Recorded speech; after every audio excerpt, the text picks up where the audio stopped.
ವಿಜಯನಗರ ಜಿಲ್ಲೆ ಹೂವಿನ ಹಡಗಲಿ ತಾಲೂಕಿನ ಮದಲಗಟ್ಟಿ ಶ್ರೀ ಕ್ಷೇತ್ರದ ಮಹಿಮೆ ಅಪಾರವಾದುದು. ಇನ್ನೊಂದು ಅಚ್ಚರಿ ಎಂದರೆ ತಾಯಿ ತುಂಗಭದ್ರೆಯು ವರ್ಷದಲ್ಲಿ 2-3 ಬಾರಿ ದೇವಸ್ಥಾನ ಪ್ರವೇಶಿಸಿ ಪ್ರಾಣನಾಥನ ದರ್ಶನ ಮಾಡಿ ನಲಿಯುತ್ತಾಳೆ. ಮದಲಗಟ್ಟಿಯ ಶ್ರೀ ಕ್ಷೇತ್ರದ ಪ್ರಾಣನಾಥನೇ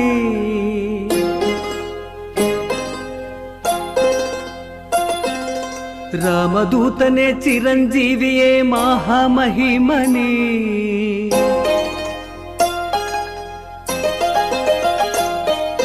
ವ್ಯಾಸರಾಯರ ಸ್ವಪ್ನದಲ್ಲಿ ಬಂದು ಲೀಲೆಯ ತೋರಿದೆ.